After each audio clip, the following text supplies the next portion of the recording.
Writer's response number 1. Why I'm glad to be back in school. Toby B. Miss Harrah's class, grade 3. Writer's response number 1. Why I'm glad to be back in school. I am glad to be back in school because I won't have to watch any more Texas Ranger games. They stink. Hi everyone, this is Will O'Toole welcoming you to another edition of Park Ridge Sports History. And I'd like to first thank Howard Fredericks for giving me the platform to share whatever knowledge I have of sports, sports history, and of the 4 major sports plus college in North America. This week, though, I figure I would accept all the slings and arrows of criticism about my woeful pick for the Texas Rangers winning the American League West this year. I have to state this. I thought with a new ballpark, with the ballpark being filled up with Texas Ranger fans and the whole coming back from the pandemic, I really thought that maybe the Rangers would have some miraculous season and really perform out of their minds and contend and win the American League West. So don't ever accept what I say, 1, as gospel, number 2, as expert knowledge. There is no such thing as experts. And number 3 is this. Yes, I thought maybe, as my only excuse, I was doing it as sort of a whim and having some fun. But boy, I have gotten torched with the pick of the Texas Rangers. So I figure I'd fess up. But it does lead me into a little bit of a fun-themed program about the history of the Texas Rangers. If you are a huge baseball fan, you'll know that this is actually the 50th season with the Rangers being in Texas because they moved. They were the new Washington Senators that replaced the old Washington Senators, and the old Washington Senators moved to Bloomington, Minnesota to become the Minnesota Twins way back in the late 50s. And of course, they brought along with them Harmon Killebrew, Bobby Allison, and others, Jim Cott and others. And of course, they would eventually win the first pennant in a while with the old Senators, Minnesota Twins back in 1965. Great name, Harmon Killebrew. We'll get into those things later on. Just great names sometimes in baseball history. Harmon Killebrew. Camilo Pascual was on that team. Jim Kitty Cat, a guy who should be in the Hall of Fame. Anyway, I'm digressing. The new Senators replaced the old Senators and were dreadful. In about 1968, a guy by the name of Bob Short, who ironically made Minneapolis his hometown and had success prior to this with the old NBA Minneapolis Lakers. He had bought that team. George Mikan retired. He decides to move him, makes probably one of the wisest moves in NBA history, moving the team to LA, where they just become, outside of the Celtics, probably the franchise. Probably, I would argue this with the Lakers. They are probably the franchise. They're like the Yankees, more so than maybe the Celtics. I think the Celtics are a little bit more regional. The Lakers, for all intents and purposes, are more of a national team. And of course, having the Hollywood celebrities, all of the razzmatazz and the lights and action of Hollywood, it just does everything to really promote that franchise. Anyway, Bob Short bought the Senators back in 68. Well, the Senators get rid of, in a trade, Gil Hodges. He goes to the Mets. Bob Short inserts Ted Williams as his manager.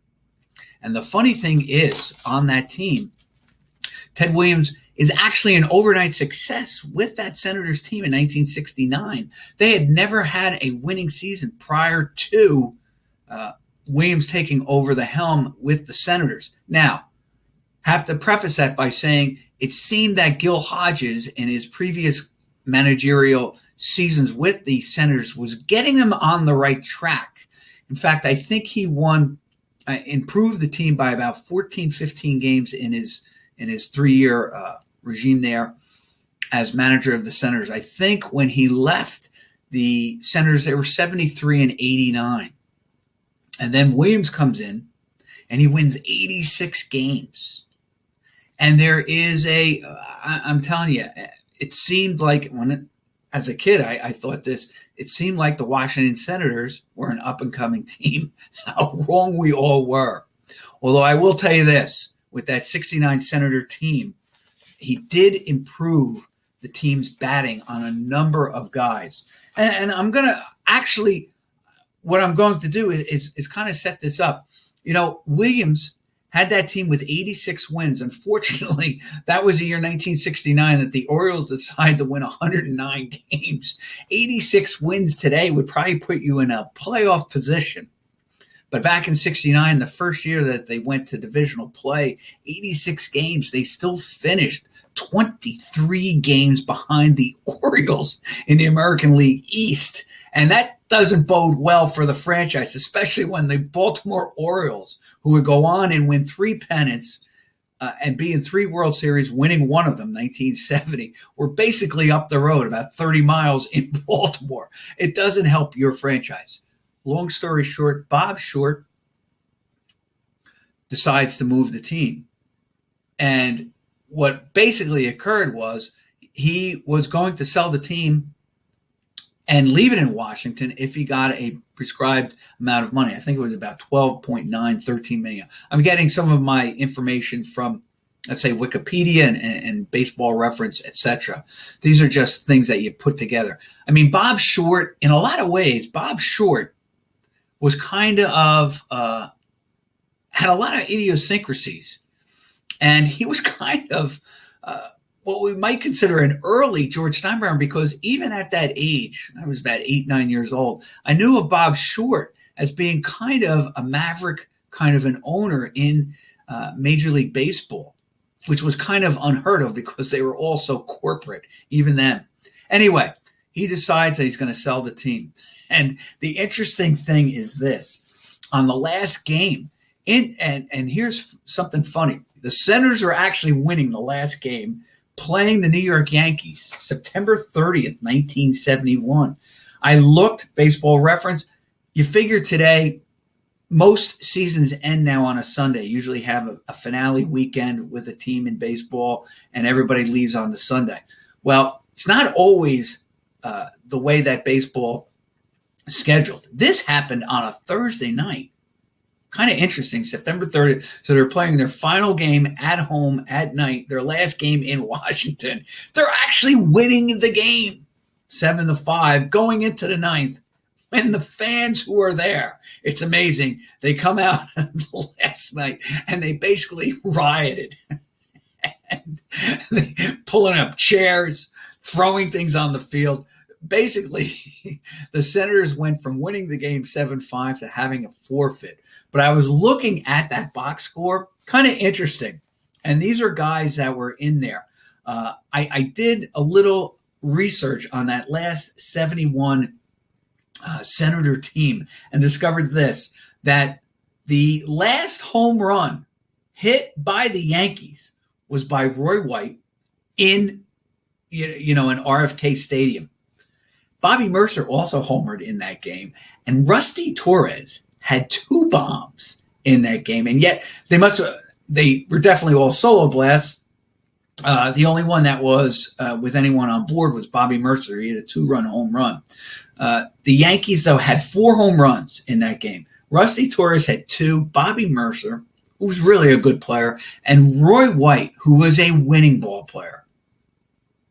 I'm not saying he was an elite player, but he's definitely a guy you want on your team that can win games. And I've talked about him and Eddie Kranepool. It's kind of strange to find players who are maybe B level or maybe C plus players spend their entire career with one team. As I'm going to show you here, that 1971 Senator team, I think they only have one guy or 2 guys from that roster based on Baseball Reference that actually retire with the Washington Senators. Basically, their last year is with the Senators. Nobody stays at Texas Rangers from that 71 Senator team. They're all gone by not even the mid-70s. They're gone by like 72, 73. So they had a whole they cleaned house when they moved to Arlington. Anyway, ready for this? Here's the interesting thing. The last guy to homer for the Senators was a guy by the name of Frank Howard.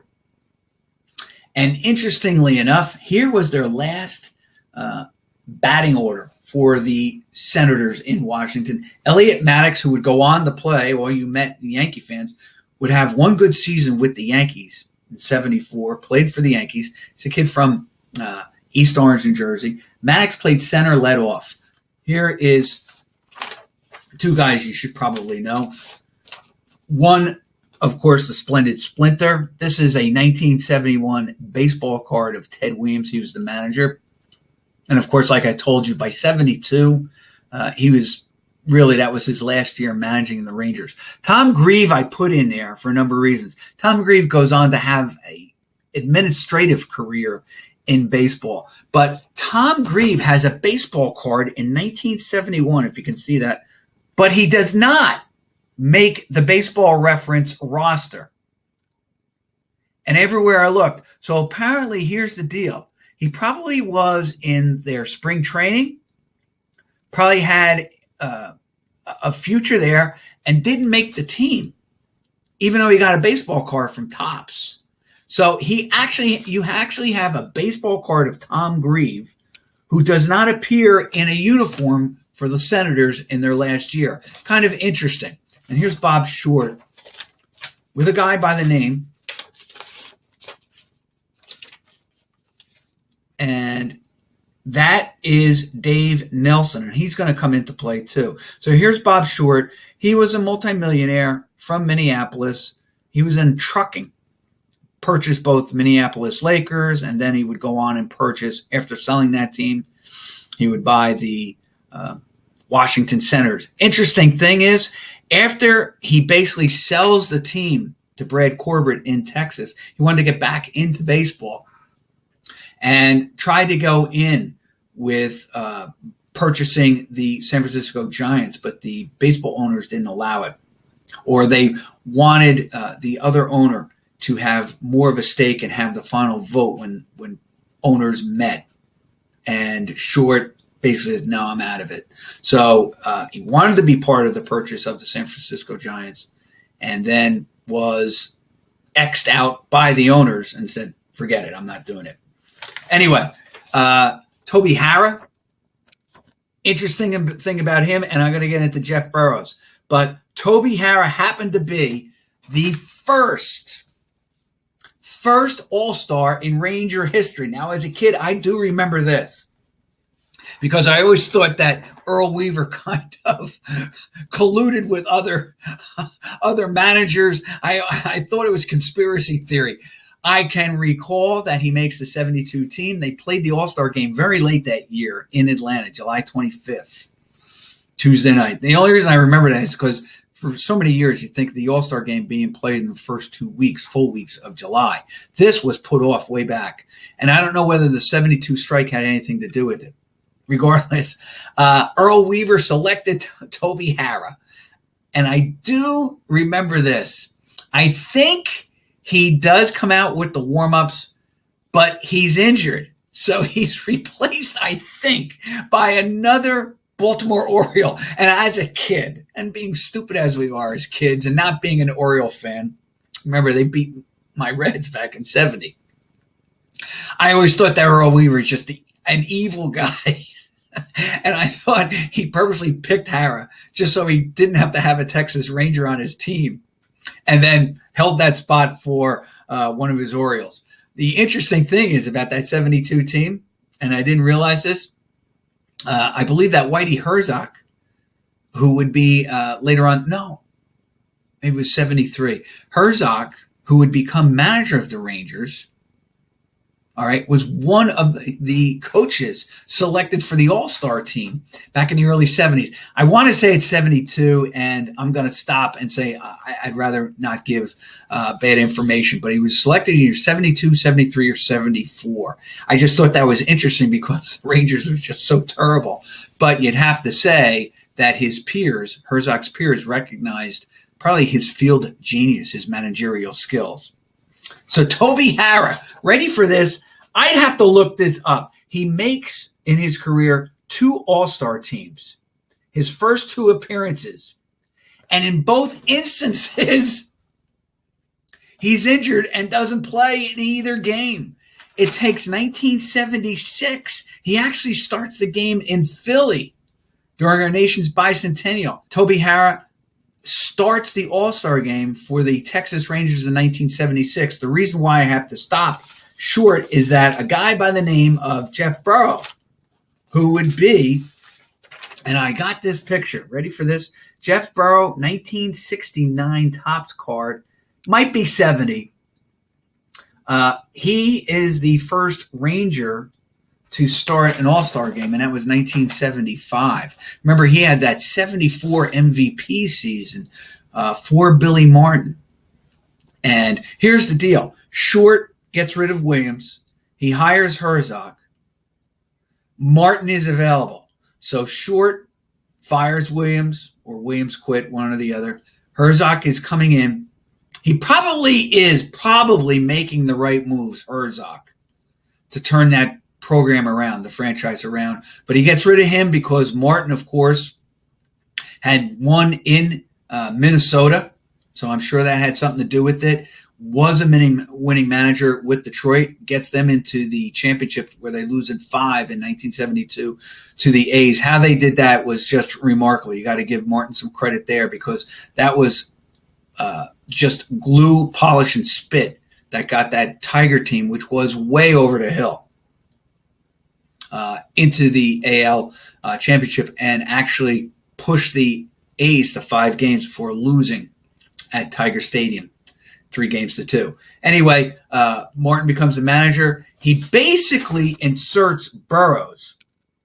And Burroughs goes on and rewards Martin by winning the MVP. Probably shouldn't have, but he does lead the American League in RBIs, 118 or 119 in 1974. Doesn't really last that long for Burroughs, because eventually he ends his career with Atlanta. In fact, he's one of the last he's one of the last Washington Senators to play Major League Baseball, according to Baseball Reference. Because what I did was this. I took the roster of that 71 team, and of course, that's why I showed you Tom Grieve. He's not on it. And I just went through it. Let me just get my glasses here. I'm a little bit more organized than I was last week, and I apologize for that. Toby Harrah, Jeff Burroughs, and a guy by the name of Bill Fay. I don't remember him with the Washington Senators. I remember him with the San Diego Padres. But those 3 guys were the last ones who were the last of the new Washington Senators to play in the major leagues. By 1971, ready for this, Frank Howard was off to, and it's kind of interesting because I was going through this, that 1971 Washington Senator team. Paul Casanova winds up in Atlanta. He's dealt, of course. Don Mincher, Tim Cullen, and several other pitchers. Ready for this? Those 2 plus Daryl Knowles and Mike Epstein. Here's the interesting thing. And this is, again, probably the brilliance of both the Oakland A front office. And when I talk about the Oakland A front office, I'm specifically talking about Charlie Finley and their managers at the time, Dick Williams and Alvin Dark. More Dick Williams. But it's interesting that I was doing the research that the 70 Senators, which were terrible, and had guys on it like Daryl Knowles, who would lead the league in ERA, Mike Epstein. Eventually, they would have a guy, Don Mincher. They had playing second base a guy by the name of Tim Cullen. I just remember as a kid, all of a sudden, I had this SI baseball game from 1970, and I had the roster. There's 20 guys on the roster for the Senators. By 1971, everyone was gone, either banished or traded or signed as a free agent with some other team. And I can recall that Daryl Knowles, who had lost 14 games in 1970, Mike Epstein, who had 26 bombs for the Senators in 1970, Tim Cullen, who was more defense than anything offense, and and Don Mincher, who kind of had a paper appearance with the Senators and then gets dealt again. Those guys all wind up on the 72 Oakland A's. So you're saying to yourself, wow, what did the A's see in them that other teams didn't? And not only that, but the Detroit Tigers make a brilliant move. They acquire Aurelio Rodriguez, who was a good defensive third baseman. Probably should have won some Gold Gloves, but there's a guy in front of him by the name of Brooks Robinson. So that Gold Glove was not leaving Baltimore anytime soon when Rodriguez was really in his prime. And a guy by the name of Eddie Brinkman, who couldn't hit to save his life. I don't even think he hit his weight while he was with the Detroit Tigers. The interesting thing, and I always talk about this with Eddie Brinkman, is that he had his two best hitting seasons under Ted Williams. And if you take a look at his stats, Brinkman, it's the two highest batting averages of his career. I think he hit 265 and 269, but his on-base percentage was over 320, maybe 330, which is pretty good for him. Light-hitting shortstop. He never gets there again. And that's when you know that, yes, when you have a coach or a manager or a teacher, there are some teachers, coaches, managers that really, their knowledge of the game, their influence, their mentorship really rubs off on the players. And for Eddie Brinkman, his best season, like I said, was 1969 and 70 for the Washington Senators before he goes and is traded to the Detroit Tigers, where he had a pretty good career. Defensively he had a good career. Other guys from that 71 team no longer with them. Now, two of them were probably, you could say, past their prime. Denny McClain, who would lose 22 games, and Curt Flood, who, of course, refused to go to the Phillies and wound up with the Senators. Somehow Bob Short was able to convince Curt Flood to play for the Washington Senators, and didn't really, he was out of the game, probably out of shape. I'm not saying that Flood would have been a Hall of Famer, but I'll tell you what, he was a pretty good ball player. I guess if you're a Yankee fan today, I talk about this all the time, he was probably a Bernie Williams, but he was a much better defensive player than Bernie. What I'm saying is they're two completely different style, different players. But what I'm saying is that their talent and their career was just here, and if they had maybe a notch or two higher, they'd be Hall of Famers. That's why Williams reminds me of Flood in terms of career. Flood was a better defensive player than Bernie Williams. But Bernie Williams, probably in context, probably a better offensive player, more power, higher batting average, and all the rest of it. You have to take it in context, though. But I just find them to be similar in how they wound up their careers, that their resumes were close but not good enough. However, I will say this. With Curt Flood, had he not had all the controversy, who knows what would have happened. And had he not wound up going to the Phillies. Here's something with Curt Flood that you have to remember. I wonder if he had gone to the Mets in 69 or to the Cubs in 69. Would he have reported? Because the Phillies were terrible. They had some problems there in the locker room. Maybe Flood reports, and maybe we don't have this whole the whole free agency and the court law case or the court suits and all the rest of it. So it'd be interesting. Had Flood been maybe traded even to the Dodgers or even to the Reds, would have been interesting, right? Denny McClain, on the other hand, well, McClain had his problems off the field as well. And he does go on to provide the Senators with 22 losses in 1970 or 71. Apparently, from what I've read, is that Short makes that deal for A-Rod and Eddie Brinkman, bringing Denny McClain in as kind of a payoff to the Tigers so that they would allow him to move the team to Texas. So it's kind of interesting, the supposed, and these are all rumors, but the supposed backdoor agreements between the owners of individual teams and all the rest of it. I bring up Dick Bosman and Paul Casanova. I got to be honest with you. Paul Casanova has one of the best names in all of sports. And interestingly enough about Casanova is that I recall as a kid how the scouts and the announcers would say how strong he was. He was physically probably one of the strongest players in the league, and yet never a big home run threat. And Dick Bosman goes on to have, and I do remember this, ready for this, Bosman has a losing record, but I do remember this, and I did look it up just to give some credit to this. He actually pitched the no-hitter against the Oakland A's back in 1975. He pitched it on a Friday night. It was my mother's birthday. That's how I remember it. July 19th, I think, 1975. This I didn't realize. He pitches the no-hitter. He allows no walks in the game. So now you're saying to yourself, well, why isn't it a perfect game? Well, there was an error committed by the Indians in the game. Remember, I told you that everybody was off that team after the 71 season. Nobody stuck around for too many years in Texas. Well, ready for this?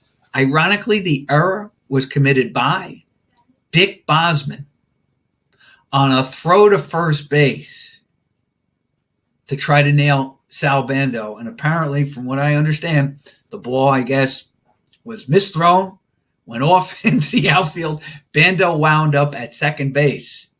But Bosman keeps his no-hitter, and he strikes out Reggie Jackson to get his no-hitter. I mean, that was early in the game, but he had 4 strikeouts in the game, 9 innings pitched. Only one batter reached successfully via an error on the pitcher. Now, I've often thought this, a perfect game, as we all baseball experts, no runs, no hits, and errors, no errors. But I was often thinking about this. Suppose a first baseman drops a foul ball and it goes down as an error, but then the pitcher strikes him out anyway or gets him on a ground ball. But regardless, he gets the out. So it's 27 up, 27 down. Does that qualify as a perfect game? Or does the definition of a perfect game, I have to look this up, mean no runs, no hits, no errors, no walks, nobody reaching base? And basically what I'm saying is 27 up, 27 down. It's kind of interesting. I'm going to look that up. I'm going to pursue that because I'd like to know, and I wouldn't want to do that to anybody by leaving them off. I have some other guys here too. Joe Grisenda. Now, Joe Grisenda, this is a 1971 card. All right. The Ranger team in 71, the Senator team in 71 had some interesting nicknames. Some I don't want to go through, but many fans will remember him, Lenny Randall. And of course, Lenny Randall is probably remembered for 3 things. First of all, if you're a Met fan, he played for the Mets for a couple of seasons. In fact, he ended his career in 1982 with Seattle.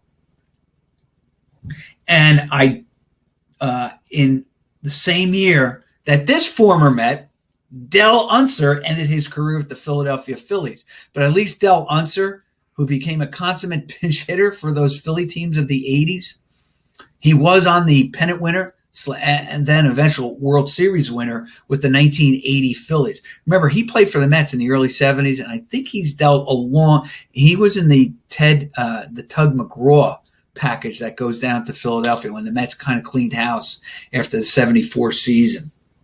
And here's another guy, Dick Billings. I couldn't find his card, but Billings, if you look him up, he's got this cool mustache, and it kind of lends to what I always think about when I hear Dick Billings. I always immediately think of the Montana City, but I always think of like a rootin' tootin' cowboy, with the 6 guns, and he'd be like the fastest draw in the West. Well, Dick Billings, when I saw his picture, did not disappoint because he has this. It's not even like a handlebar mustache like Raleigh Fingers. Kind of goes across like this, like the old timers. And you're saying to yourself, this is a guy that would either be a prospector or a sheriff or a gunslinger out in the Old West. Dick Billings was on that team, and interestingly enough, he ends his career with the St. Louis Cardinals. And the only reason I said it is that many of these Senators who appeared on the 71 roster wound up and ended their career either with the Cardinals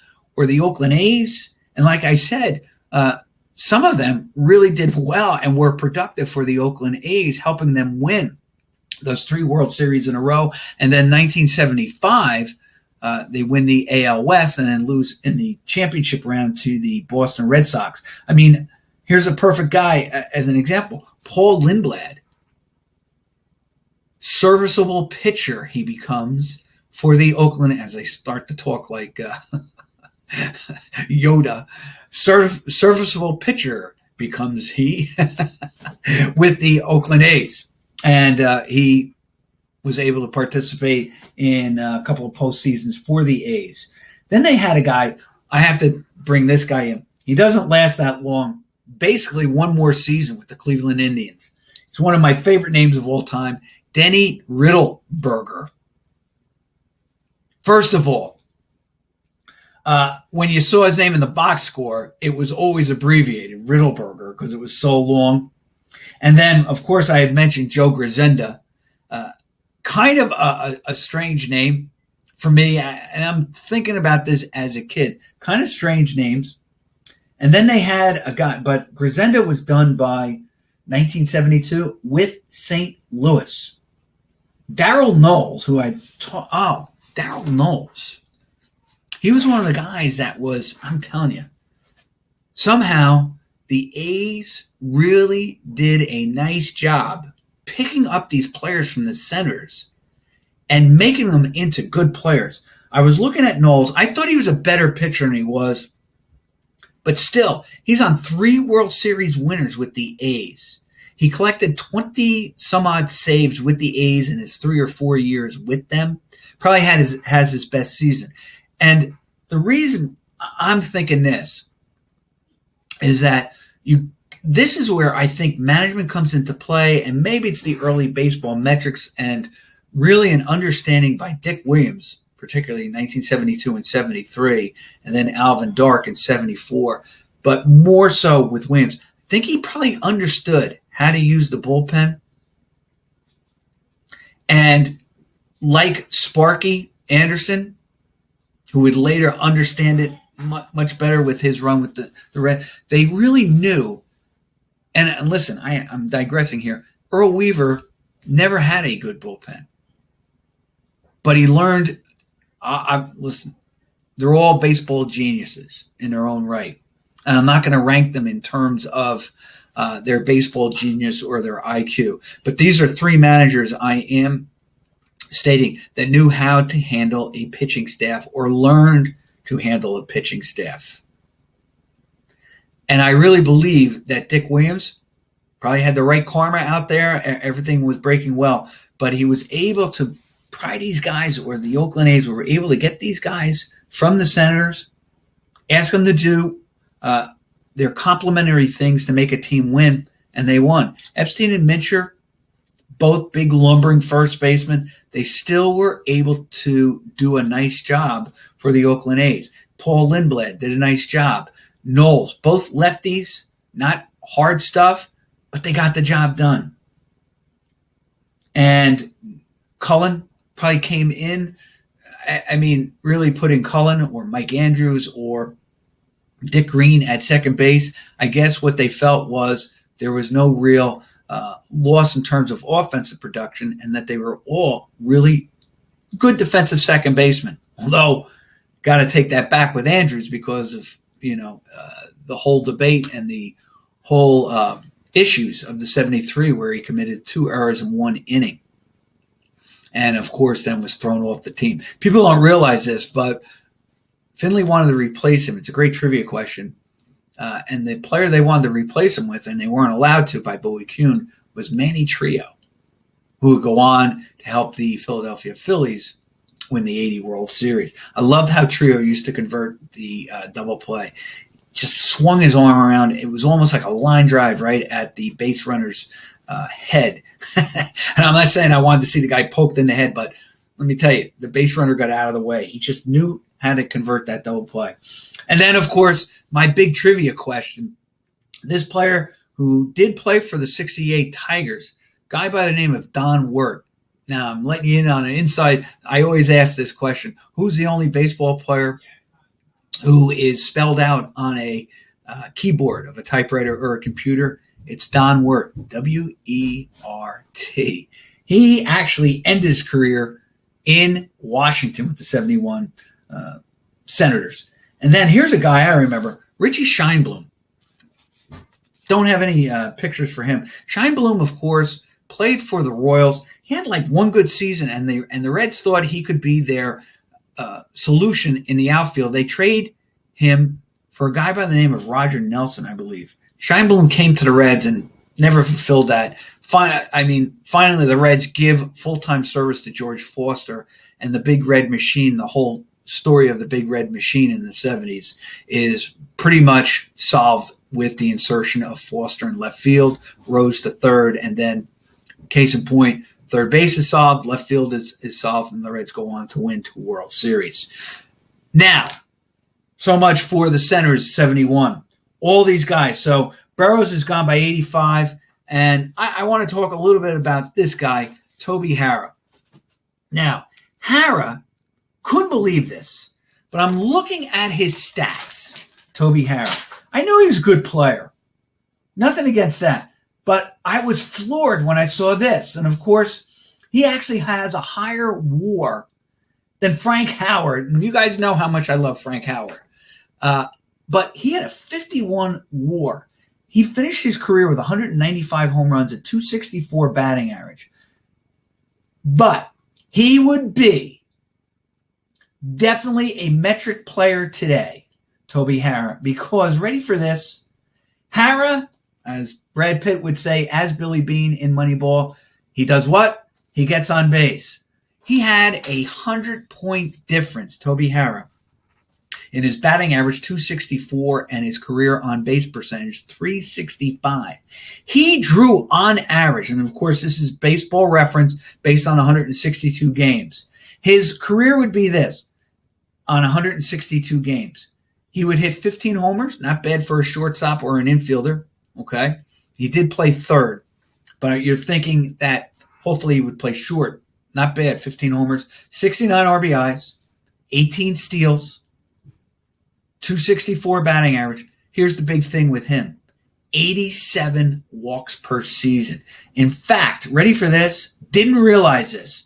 He drew over 80 walks a season, 5 straight years, from 1975 when he made his second All-Star team to 1980 when he's playing with Cleveland. Ready for this? His walk totals, 98, 91, leads the league with 109 in 1977, 83, 89, and 98. Now, he had, ready for this, 83 walks in a year when he hit .229 with the '78 Rangers.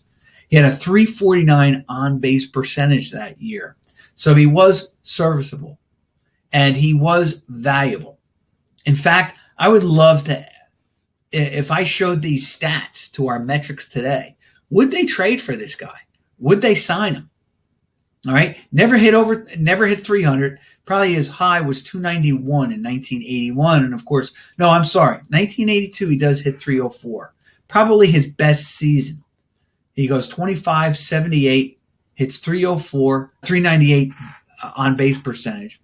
Played all 162 games in 1982. Interestingly enough, he has a .432 on-base percentage going back to the Rangers, playing 126 games in 1985. He drew, ready for this, 113 walks. Now you can say, well, he's batting 8th in the order. Well, there's no DH. He's batting 9th in the order. Okay, why would you walk him intentionally to get the leadoff guy? So he knew how to get on base. He was really a better player. But again, he's another guy mired with mediocre teams. People do remember he does play 1 year with the Yankees, got 88 games in with the Yankees, only hit .217. Ready for this, though? Had a .331 on-base percentage. Still drew 42 walks. He is 35 years old. Those Yankees aren't that good. All right, so you can understand that. Toby Harrah. Reason I put this on the bottom, they're my RBI leaders for 1974. Johnny Bench, and of course, Jeff Burroughs. Another guy. Here is, now, I was talking about the All-Star game and stuff like that. Harrah was the first All-Star to appear for the Rangers, but he's not the first All-Star in Ranger history to get a hit. That happened to be Richie Zisk from Parsippany, New Jersey. Zisk, of course, plays for a number of teams. He actually started 2 All-Star games. In 1977 with the White Sox, he had a great year in his free agent. He hit 30 home runs as the White Sox kind of had a resurgence there. Then he signs the big deal with the Rangers and starts the All-Star game in 78 and gets the first history in Texas Ranger All-Star history. Interestingly enough, the last player to score for the Senators was one of their first All-Stars for the Rangers, Dave Nelson. Hey, this is Will O'Toole for Park Ridge Sports History. I want to thank you for allowing me into your homes, and I'll see you next week with another edition. Thank you.